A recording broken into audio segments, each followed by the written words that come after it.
സംസ്ഥാന ബിജെപിയുടെ പ്രചാരണ പോസ്റ്ററുകളിൽ നിന്ന് കാവി നിറം ഒഴിവാക്കി ന്യൂനപക്ഷ വിഭാഗങ്ങൾ കൂടെ വരണമെങ്കിൽ കാവി പാടില്ല എന്നാണ് IT സെല്ലിന്റെ നിർദ്ദേശം. അതേസമയം വാർത്തകൾ ചോരുന്നതിൽ ഓഫീസ് ജീവനക്കാരുടെ ഓഫീസ് സെക്രട്ടറി അടിയന്തര യോഗം വിളിച്ചു ചേർത്തു. 24 എക്സ്ക്ലൂസീവ്.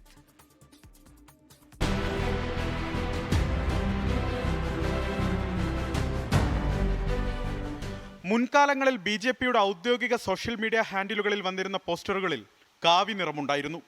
എന്നാൽ ഒരു മാസത്തോളമായി ബിജെപി കേരളം പേജിൽ പ്രത്യക്ഷപ്പെടുന്ന പോസ്റ്ററുകളിലോ ഗൃഹസമ്പർക്ക പോസ്റ്ററുകളിലോ കാവി നിറമില്ല.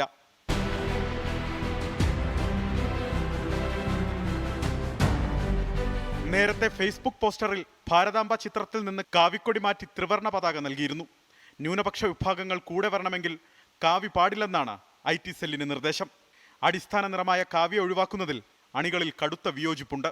RSS 100ാം വാർഷികത്തോടനുബന്ധിച്ച പഥസഞ്ചലനത്തിൽ രാജീവ് ചന്ദ്രശേഖർ, അനൂപ് ആന്റണി, ഷോൺ ജോർജ് എന്നിവർ ഗണവേഷം ധരിക്കാത്തതും ചർച്ചയാണ്. അതേസമയം BJPയിലെ വാർത്തകൾ ചോരുന്നതിൽ പാർട്ടിക്ക് കടുത്ത അതൃപ്തിയുണ്ട്. ഇതിന്റെ പശ്ചാത്തലത്തിൽ സംസ്ഥാന ഓഫീസ് സെക്രട്ടറി ഓഫീസ് ജീവനക്കാരുടെ അടിയന്തര യോഗം വിളിച്ചു. ഇനിയും വാർത്ത ചോർന്നാൽ കർശന നടപടിയെന്നാണ് മുന്നറിയിപ്പ്.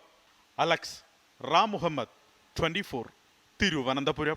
ലോകത്തെവിടെയായാലും ഏത് സമയത്തും 24 വാർത്തകളും ഓഗ്മെന്റഡ് റിയാലിറ്റി പാക്കേജുകളും എക്സ്പ്ലെയിനറുകളും വിശദമായി കാണാൻ ഞങ്ങളുടെ YouTube ചാനൽ നിങ്ങൾക്ക് സബ്സ്ക്രൈബ് ചെയ്യാം.